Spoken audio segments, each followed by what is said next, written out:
శత్రువా నా మీద అతిశయపడుకొని వాడికి సంధియకూడదు. సైతాన్తో కూడా మాట్లాడాలి మనం. వాడికి రిలీజ్ చేయాల్సిన వాక్ ఇదే, నా మీద అతిశయపడద్దు, నేను ఆయన కొడుకుని, నేను ఆయన కూతుర్ని. నీకేం సంబంధం? నువ్వెవడు అసలు? దుష్టులకు నెమ్మది ఉండదట. అంటే ఇప్పుడు ఇక్కడ కూర్చున్న వాళ్ళలో నెమ్మది లేకుండా కలవరంలో బతుకుతున్నోళ్ళు ఏ లిస్టులోకి వచ్చారో ఆలోచించుకోండి.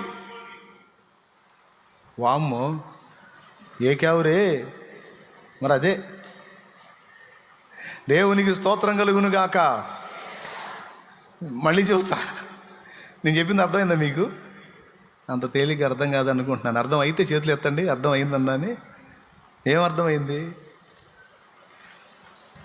నెమ్మది లేకుండా కదులుతున్న సముద్రం లాక నెమ్మది లేకుండా అసమాధానంతో బతికేవాళ్ళు దుష్టులు, భక్తిహీనులట. ఇప్పుడు మీలో నాకు నెమ్మది లేదన్నా, అసలు సమాధానం లేదన్నా అన్నోళ్ళు చేతులు ఎత్తండి.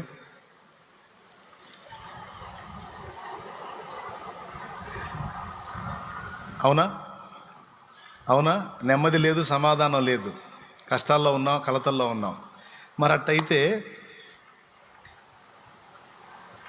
మీరు ఈ లిస్టులోకి వస్తున్నారు. ఏ లిస్టులోకి వస్తున్నారు?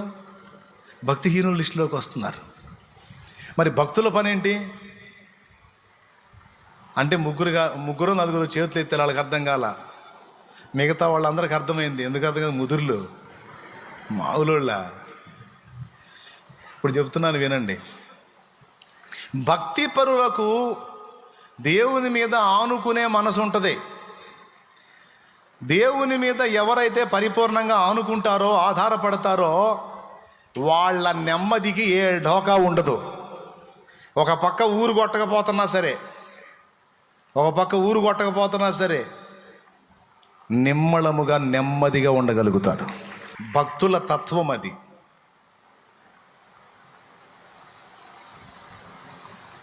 శ్రమలు భక్తులకు కూడా ఉంటాయండి, సమస్యలు భక్తులకు కూడా ఉంటాయి, అప్పులు, ఆర్థిక ఇబ్బందులు భక్తులకు కూడా ఉంటాయి. అయినా లెక్క చెయ్యరు. ఎందుకంటే వాళ్ళు విశ్వాసులు విశ్రాంతిలో బ్రతుకుతుంటారు.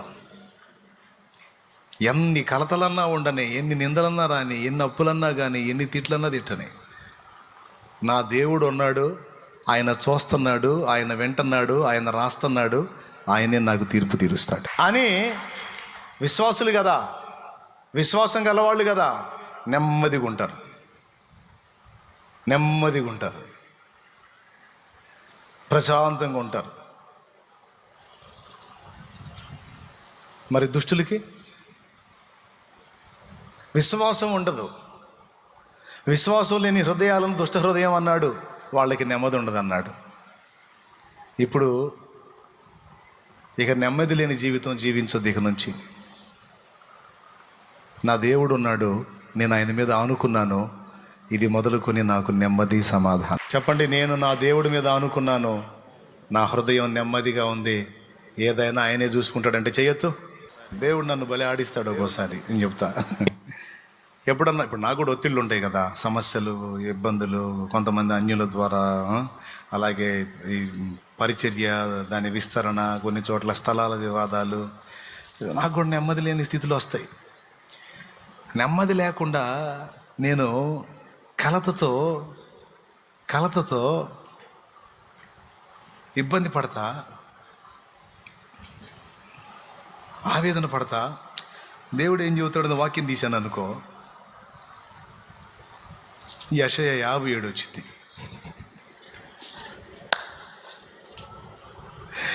అందులో ఏముంటుంది తెలుసా? దుష్టులకు నెమ్మది ఉండదు అంటాడు.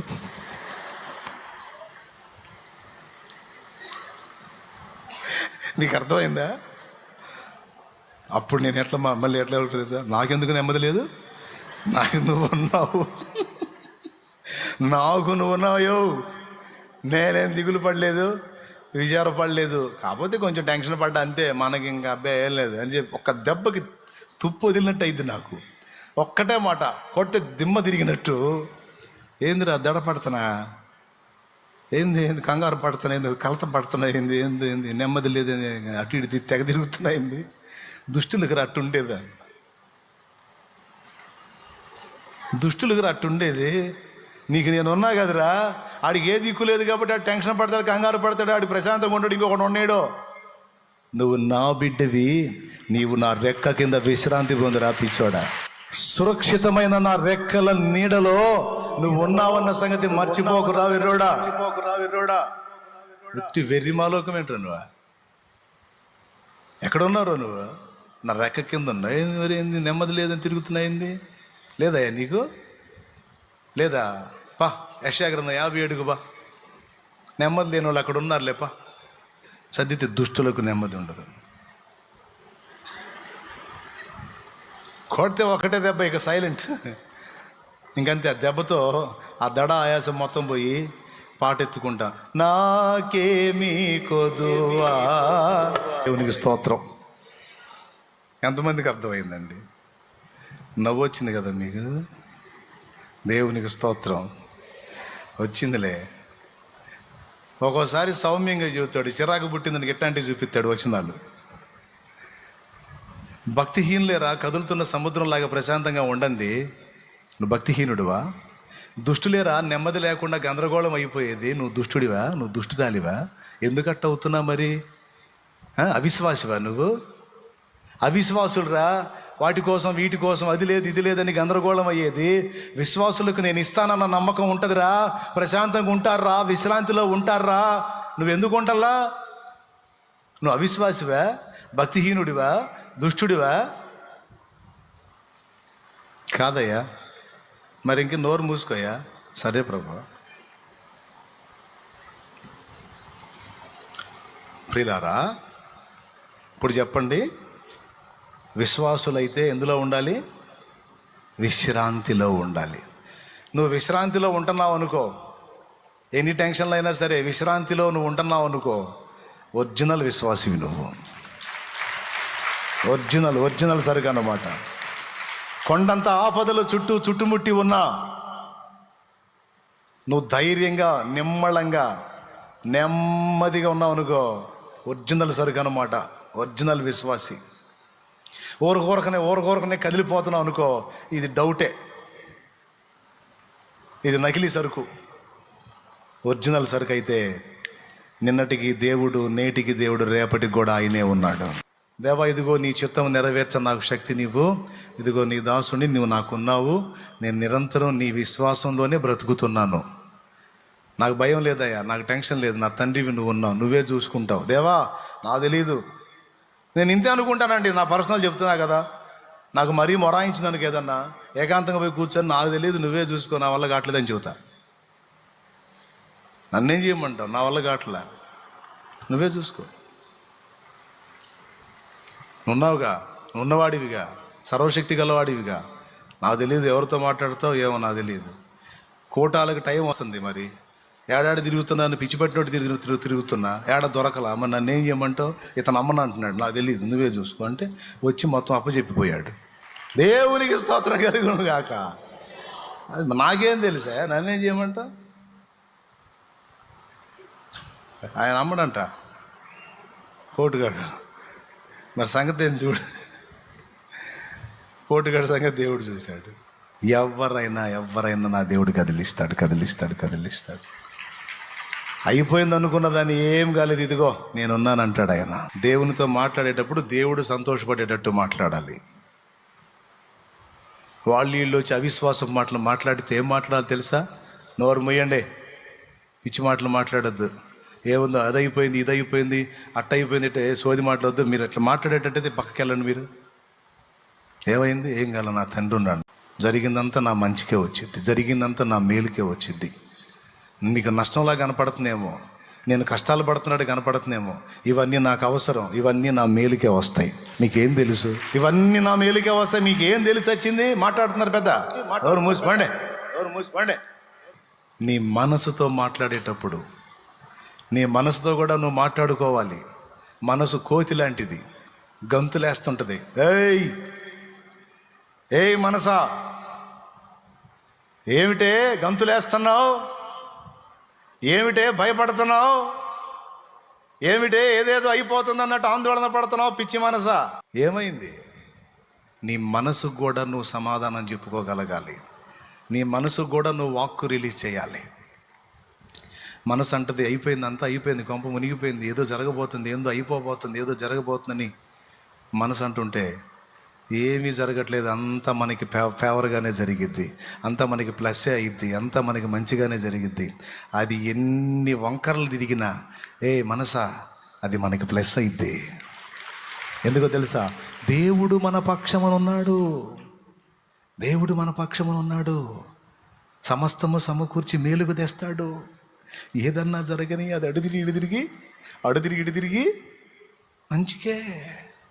మీకు గుర్తుండాలి. ఎందుకంటే ఇలా సమస్తము సమకూడి నా మేలు కొరకు జరుగుద్ది.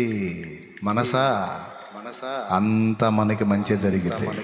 జనాలకు చెప్పడం కంటే ముందు మన మనసుకు చెప్పుకోవాలి. చెప్పండి నీ మనసుకి, మనసా చెప్పు, నా మనసా కలత చెందకు. చెప్పు, మనసా కలత చెందకు. సమస్తము సమకూడి మన మేలుకే జరిగితే. ఎందుకనగా చెప్పు, ఎందుకనగా మనం దేవుణ్ణి ప్రేమిస్తున్నాం. దేవుడు చెప్పు, దేవుడు మనల్ని ప్రేమిస్తున్నాడు.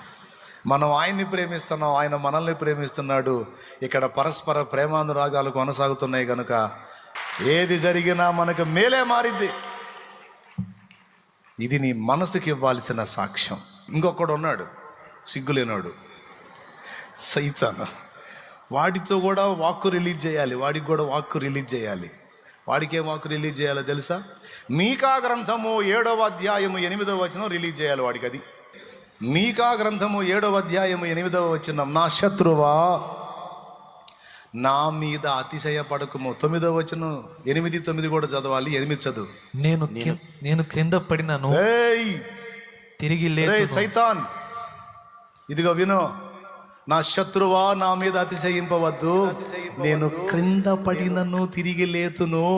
నేను అంధకారమందు కూర్చున్నను, యెహోవా నాకు వెలుగుగా నుండును. ఏందిరా నువ్వు నన్ను గెలిచేది? ఎరా లూసి, ఏంది నువ్వు నన్ను గెలిచేది? నీ బొంద. ఆత్మీయ జీవితంలో తొట్టుపడ్డానని నా దగ్గరకు వచ్చి భయపెడుతున్నావా?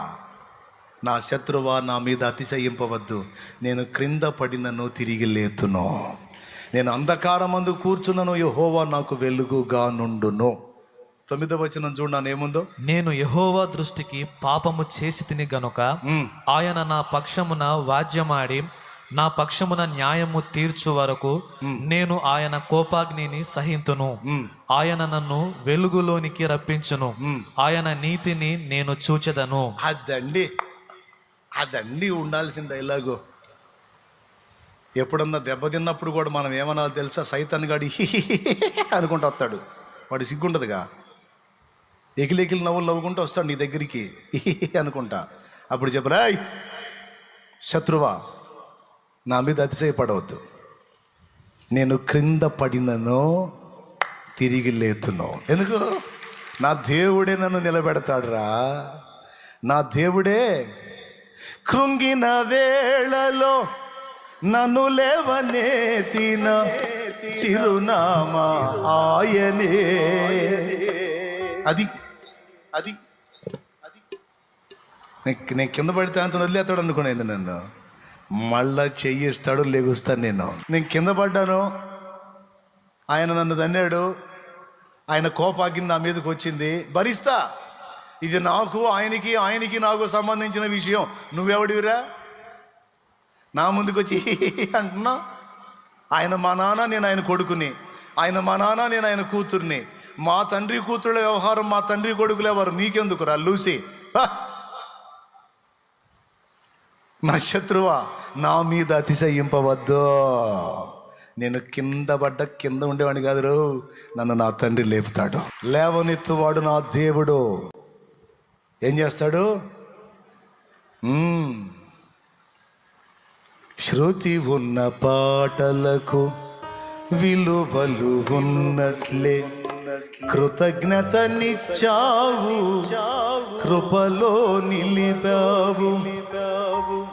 నా దగ్గరికి వచ్చి అనాల్సిన అవసరం లేదురా. నువ్వు నా దగ్గరికి వచ్చి నువ్వు ఎగతాళి చేయాల్సిన అవసరం, నీ బతుకు చూసుకో, నీకు మూడింది చూసుకో, అగ్నిగుండం నీకుందిరో, బ్యాండ్ మేళం నీకుంది, ఇంక అయిపోయింది, నీ టైం దగ్గరికి వచ్చింది, వస్తున్నాడు. నా దగ్గరికి వచ్చి నన్ను ఎగతాళి చేస్తున్నా, వాడు వస్తాడు, నీ మనసులోకి వస్తాడు, నీ మనసుని కదిలిస్తుంటాడు, వాడు సిగ్నల్స్ పంపిస్తుంటాడు. అయిపోయిందిగా నీ పని, చేసావుగా, తేడా పడ్డావుగా, జారి పడ్డావుగా, నడువులు ఇరిగినాయిగా, అయ్యిందిగా నీకు, ఇంకెట్ట ఒప్పుకుంటాడులే దేవుడు. పెద్ద అసహ్యుడివి నువ్వు, అసహ్యురాలి నువ్వు నీ బతుకు, నువ్వు నీ కథ, నీ మనసులోకి పంపిస్తుంటాడు వాడు సిగ్నల్స్. అప్పుడు వేయాల కేకరేయ్, నువ్వెవడివిరా? అడుగులు జారి పడ్డా, నా తండ్రిని వేడుకుంటా, నేను తేడా పడ్డందుకు నన్ను తంతాడు, సహిస్తా, కోపాగ్ని తట్టుకుంటా. అయితే కోపించుచునే వాత్సల్యం చూపేవాడు రా మా నాన్న. కోపించుచునే వాత్సల్యము నాపై, అదిరా మా నాన్న అంటే. మా నాన్నకి హక్కు ఉందిరా, నన్ను తన్నే హక్కు ఉంది, నన్ను చంకనెత్తుకునే హక్కు ఉంది, నన్ను భుజాన్ని వేసుకునే హక్కు ఉంది. మా నాన్న నన్ను గద్దించే హక్కు ఉంది. నేను అడుగులు జారితే నన్ను ఒక తన్ను దాన్ని సరిచేసే హక్కు ఉందిరా. శత్రువా నా మీద అతిశయపడుకొని వాడికి సంధియకూడదు. సైతాన్తో కూడా మాట్లాడాలి మనం. వాడికి రిలీజ్ చేయాల్సిన వాక్ ఇదే, నా మీద అతిశయపడద్దు, నేను ఆయన కొడుకుని, నేను ఆయన కూతుర్ని. నీకేం సంబంధం? నువ్వెవడు అసలు? నీ బతుకు చూసుకున్నావు, కలవరి సిలువలో ఓడిపోయావు నువ్వు, మరెన్నడూ బాగు చేయకుండా నాశనం అయిపోయావు నువ్వు. రేపు నిత్యం వండి అగ్ని, గాఢాంధకారపు అగ్ని నీ కోసం కాచుకుని ఉంది, గాఢాంధకారంలో అగ్ని నీ కోసం కాచుకుని ఉంది. నువ్వేం అగ్నిగుండం పాలవుతావు. నేను తిరిగి లేచి నా తండ్రితో కూడా నేను ఏలతాను, నేను నా తండ్రితో పాటు, నా ప్రభుతో పాటు పరిపాలిస్తాను. నువ్వేమో అగ్నిలో యాతన పడతావు. అది నీ ఫ్యూచర్, అది నా ఫ్యూచర్. ఇది క్యావరే జావ్ బద్మాష్ జావ్. అది ఎంతమందికి అర్థమైంది? సైతానికి అదే సమాధానం చెప్పాలా, సైతాను సంబంధులకు కూడా అదే సమాధానం చెప్పాలి. అర్థమైందా? అర్థమైతే ఇంకెందుకు మరి? హడావుడి పడి నెమ్మది లేకుండా గందరగోళం అవుతున్నావంటే ఏ క్యాడర్లోకి వచ్చావు? దుష్టుల క్యాడర్లోకి వచ్చావు. జాగ్రత్త. ఎట్లున్నావు అని నేను అడిగినా, దేవుడు అడిగిన ఏమని చెప్తావు? నెమ్మదిగా. ఈరోజు దేవుడు నీతో మాట్లాడుతున్న మాటలు, ఆయన మాటలు ఆత్మయు జీవమై ఉన్నవి. శత్రువు కూడా వాడి మాట ద్వారా ఒక స్పిరిట్ని రిలీజ్ చేస్తాడు. మనం కూడా మన మాట ద్వారా ఒక స్పిరిట్ని రిలీజ్ చేస్తామనే ఒక అద్భుతమైన సత్యాన్ని ఈరోజు మనం నేర్చుకుందాం. మనం సమాధానం అని పలికితే సమాధానపు శక్తి వెళుతుందట ఇంటి మీదకి. మనం ఏ మాట ఎదుటి వాళ్ళతో పలుకుతామో ఒక స్పిరిట్ రిలీజ్ చేసినట్టు, మనం ఒక ఆత్మను వారి మీదకి పంపుతున్నట్టని మర్చిపోవద్దు. పిల్లల్ని గురించి కానీ, పెద్దల్ని గురించి కానీ మాట్లాడేటప్పుడు, ఇంట్లో వ్యక్తుల్ని గురించి మాట్లాడేటప్పుడు శాపవచనాలు, దరిద్రపు మాటలు, అవమానకరమైన మాటలు, కృంగిపోయే మాటలు మాట్లాడకూడదు. ఆ విధమైన స్పిరిట్ పంపుతాం మన వాళ్ళ మీదకి. అది కాదు, వారు బలహీనులైనా వారు బలవంతులు అవుతారనే వాక్కు రిలీజ్ చేయాలి. నిష్ప్రయోజకులైనా సరే ప్రయోజకులు అవుతారన్న వాక్కు రిలీజ్ చేయాలి. ఇంట్లో శాపం విలయతాండవం చేస్తున్నా సరే ఆశీర్వదించబడబోతున్నాం, మనం ఆశీర్వదించబడిన వారమని పలకాలి, ఆశీర్వదించబడిన వారమని పలకాలి, మనం దేవుని ఆత్మ గలవారమని పలకాలి. మన ఇల్లు ఇప్పుడు కలతలో ఉండొచ్చు, దేవుని సమాధానం సమృద్ధిగా మన మీదకి వచ్చిందని పలకాలి. సమస్త విషయాల్లో నేను ఇప్పుడు రోగినై ఉండొచ్చు, నేను రోగినై ఉండొచ్చు, కానీ నన్ను చావుకు అప్పచెప్పడు నా దేవుడు.